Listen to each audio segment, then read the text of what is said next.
आज क्लास 9वीं कक्षा के रसायन शास्त्र मीन्स केमिस्ट्री का पहला क्लास हिंदी माध्यम में होगा। तो इस पहले क्लास में पहले चैप्टर पर हम लोग डिस्कस करेंगे और पहला चैप्टर है मैटर इन आवर सराउंडिंग्स, माने पदार्थ और हमारे आसपास का परिवेश। तो ये चैप्टर में हम लोग सबसे पहले ये देखें कि पदार्थ क्या है। तो पदार्थ के बारे में जो पुराने विचार हैं, पुराने विचार के अनुसार हमारे जो प्राचीन दार्शनिक थे, प्राचीन दार्शनिकों ने पदार्थों को 5 मूल भागों में वर्गीकृत किया गया। हमारे प्राचीन दार्शनिकों ने पदार्थ को 5 मूल भागों में वर्गीकृत किया। इन सबों को सम्मिलित रूप से पंच तत्व कहा गया और पंच तत्व में हमारे आते हैं पृथ्वी, अग्नि, जल, वायु और आकाश। ठीक है, इनको सम्मिलित रूप से पंच तत्व हमने कहा। और प्राचीन मत के अनुसार चाहे वो सजीव हो या निर्जीव हो, सबों का निर्माण इन्हीं पंच तत्व के द्वारा किया गया है। इस धारणा को सपोर्ट किया गया हमारे यूनानी दार्शनिकों द्वारा, क्योंकि उन्होंने भी इसी तरह के वर्गीकरण की प्रस्तुति की थी। तो आइए थोड़ा सा हम देखते हैं पदार्थ के बारे में हमारे प्राचीन दार्शनिकों के विचार। आइए देखते हैं। देखिए, इसको पढ़ने की सुविधा के लिए प्राचीन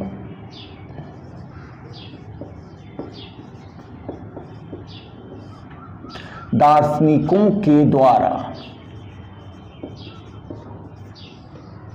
ये हुआ नंबर 1 पॉइंट। ठीक है। सेकंड,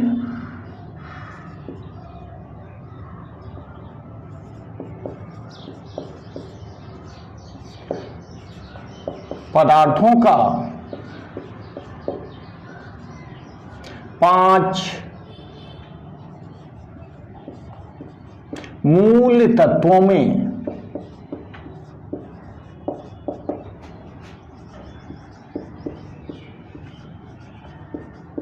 वर्गीकरण किया गया।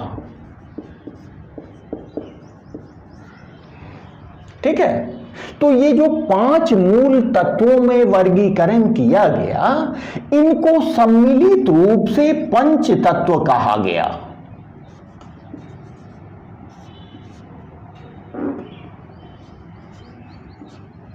इनको सम्मिलित रूप से पंच तत्व कहा गया। ठीक है, क्या हुआ? प्राचीन भारतीय दार्शनिकों द्वारा, प्राचीन भारतीय दार्शनिकों द्वारा, दार्शनिकों के द्वारा पदार्थों का 5 मूल तत्वों में वर्गीकरण किया गया, जिनको हम सम्मिलित रूप से पंच तत्व कहते हैं। अब इस पंच तत्व के ये पंच तत्व कौन कौन थे, ये देखें। पहला पृथ्वी, जल, अग्नि, आकाश और वायु। ठीक है, फिर से एक बार इसको देखें। हमारे प्राचीन भारतीय दार्शनिकों के द्वारा पदार्थों का 5 मूल तत्वों में वर्गीकरण किया गया। फर्स्ट पॉइंट ये, सेकंड पॉइंट ये, इसी तरह पॉइंट वे में एक एक पॉइंट करके चीज को पढ़ोगे तो वो समझ के आपको याद रहेगा और आप भूलेंगे नहीं। ठीक है, देखिए यहां पर खुद से आप सवाल करें। ये जो वर्गीकरण किया गया, खुद से सवाल करें किसके द्वारा, तो आपको आंसर आएगा प्राचीन भारतीय दार्शनिकों के द्वारा।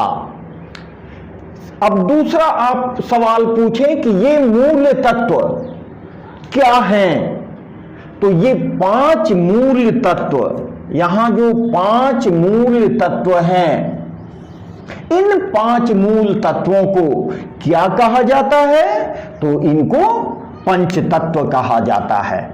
देखिए यहां पर आपको इसका आंसर मिलेगा।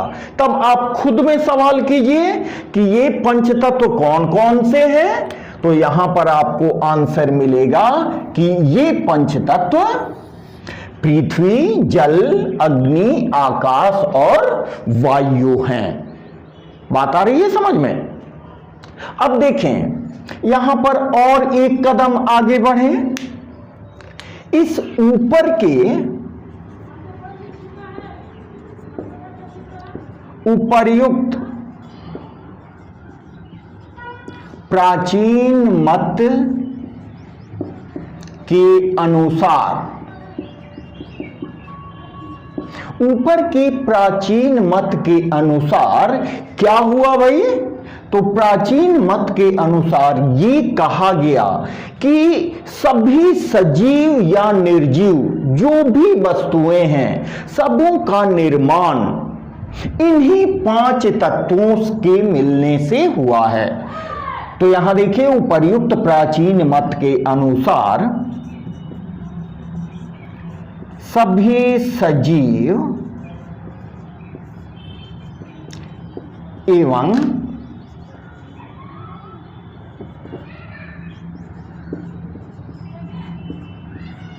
निर्जीव वस्तुओं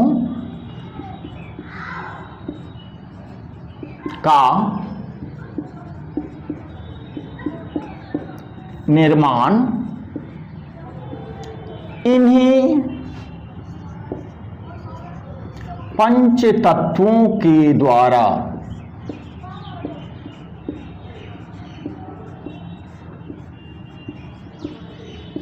हुआ है। माने हमारा ये जो प्राचीन मत है, ये मत ये कहता है कि चाहे कोई पदार्थ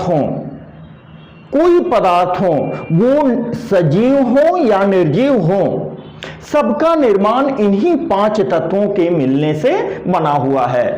और इसका महत्व, इस विचार का महत्व और भी बढ़ गया जब यूनान के दार्शनिकों ने भी इसी तरह का वर्गीकरण प्रस्तुत किया। यहां एक पॉइंट में लिख लें,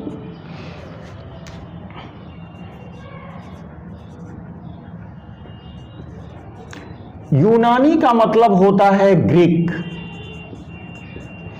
दार्शनिकों द्वारा भी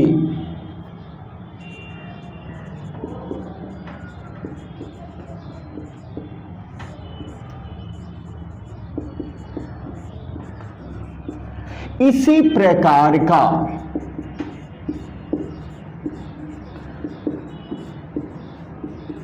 वर्गीकरण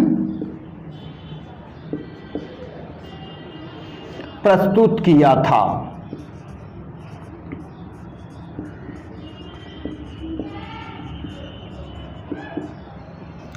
ठीक है, इसी प्रकार का वर्गीकरण प्रस्तुत किया था। इसका मतलब ये नहीं कि यही किया था, इससे मिलता जुलता। तो इससे मिलता जुलता वर्गीकरण यूनानी दार्शनिकों के द्वारा भी किया गया।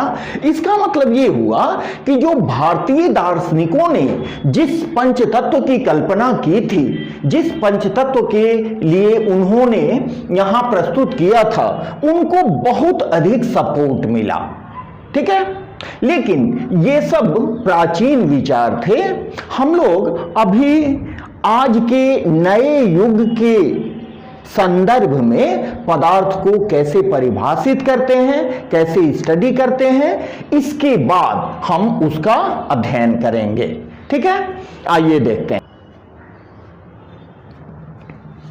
अब आइए पदार्थ के बारे में हमारे जो आज के परिवेश में डेफिनेशन है, जो परिभाषा है, उसको देखते हैं।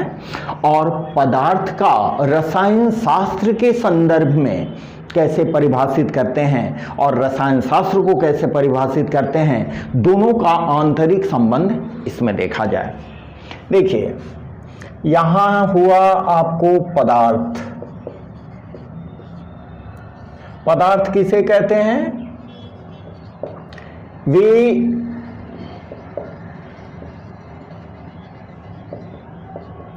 वस्तुएं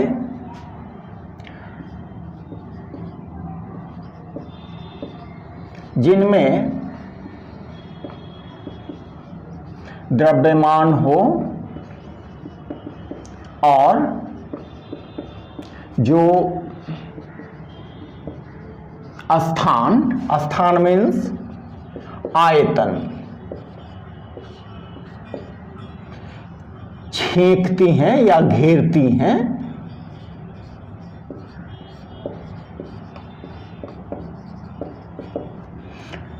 पदार्थ कहलाती हैं।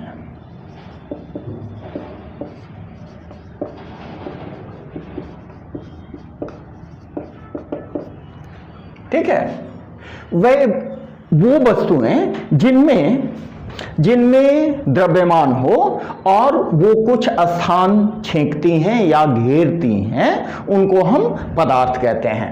और ये पदार्थ बने होते हैं,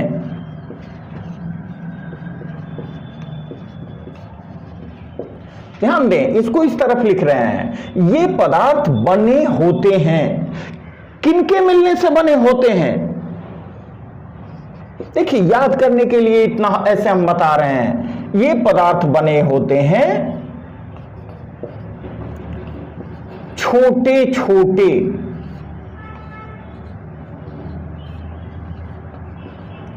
मूलभूत कणों के मिलने से।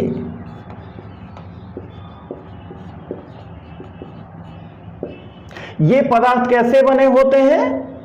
छोटे छोटे मूलभूत कणों के मिलने से बने होते हैं। तब दिमाग में बात आएगी कि मूलभूत कण क्या है, तो उसके बाद आप लिखो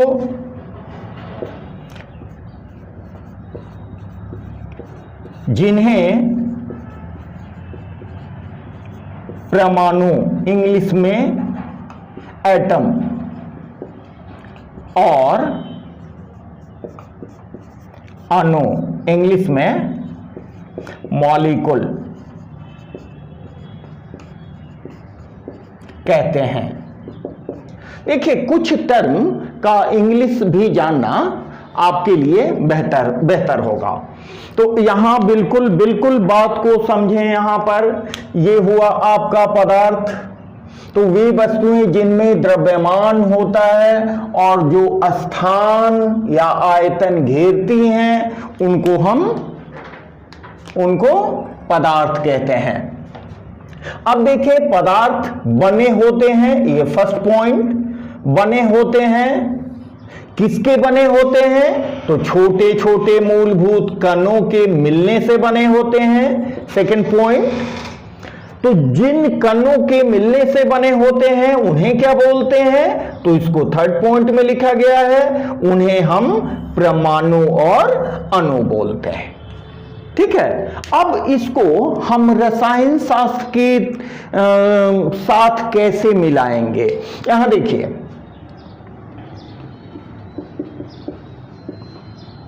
ये हमारा रसायन शास्त्र हुआ, जिसको इंग्लिश में केमिस्ट्री कहते हैं। केमिस्ट्री क्या बताता है? केमिस्ट्री परिभाषित करता है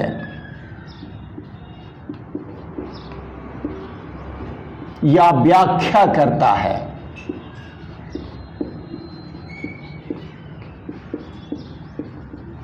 किसका व्याख्या करता है?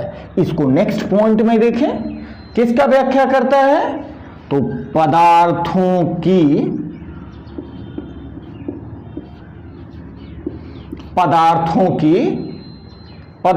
की क्या, कौन सी चीज? तो यहां देखें, पदार्थों की रचना, जिसको इंग्लिश में भी याद रखेंगे आप लोग, कॉम्पोजिशन, इसका मतलब कि पदार्थ किन चीजों के मिलने से बना हुआ है, इसको हम बता रहे हैं आपको। दूसरा हुआ संरचना,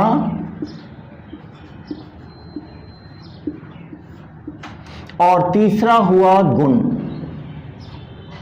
संरचना मीन्स स्ट्रक्चर, और गुण आप जानते हो प्रॉपर्टीज। ठीक है, तो रसायन शास्त्र यहां क्या बताता है? नंबर 1 पॉइंट, रसायन शास्त्र परिभाषित करता है या व्याख्या करता है किसका? पदार्थों की, परिभाषित करता है पदार्थों की रचना का, संरचना का, गुण का। ठीक है, पदार्थों की रचना, संरचना और गुण का। इस बात को ध्यान से देखें, परिभाषित किसको करता है? पदार्थों की रचना, संरचना और गुण के बारे में। और पदार्थ कैसे बने होते हैं? पदार्थ बने होते हैं छोटे छोटे कणों के, मूलभूत कणों के मिलने से, जिनको हम एटम, परमाणु और अणु कहते हैं। और रसायन शास्त्र परिभाषित करता है, रसायन शास्त्र व्याख्या करता है पदार्थों का, और पदार्थ बने होते हैं अणु और परमाणु के। इसका मतलब कि रसायन शास्त्र दोनों को हम मिलाएंगे। दोनों को मिलाने से हमको क्या डिफिनीशन मिलेगा? दोनों को मिलाने से हमें जो रसायन शास्त्र की परिभाषा मिलेगी कि रसायन शास्त्र अणु और परमाणु का विज्ञान है। ध्यान से समझिए, रसायन शास्त्र व्याख्या करता है पदार्थों की रचना, संरचना और गुण के बारे में, और पदार्थ बने होते हैं परमाणु और अणु से। इसका मतलब कि रसायन शास्त्र इन अणु और परमाणु के विज्ञान का ही नाम है। अणु और परमाणु की रचना और संरचना को ही एक्सप्लेन करता है, बताता है। बात समझ रहे हैं? अब देखें यहां पर एक बात कि रचना क्या होती है और संरचना क्या होती है। यहां हम इसको बता दे रहे हैं कि रचना से हमारा मतलब क्या है। देखिए, जैसे हम देखते हैं जल, जिसको लिखते हैं, जिसका सूत्र है H2O, तो इसमें बिल्कुल स्पष्ट है कि H2O बना है 2 हाइड्रोजन और 1 ऑक्सीजन से। 2 हाइड्रोजन और 1 ऑक्सीजन से। इसका मतलब कि जल का रचना, जल को बनाने वाले अवयव हुए 2 हाइड्रोजन और 1 ऑक्सीजन। इनका रचना हुआ 2 हाइड्रोजन और 1 ऑक्सीजन से। अब संरचना का मतलब क्या हुआ कि ये 2 हाइड्रोजन और 1 ऑक्सीजन आपस में कैसे जुड़े हुए हैं। तो यहां देखिए दोनों के बीच बंधन दिखाया गया है। इससे हमको इसकी प्रॉपर्टी, जिसके गुणों का अध्ययन हमें करने में आसानी होती है। ठीक है, तो गुण क्या होते हैं? पदार्थों के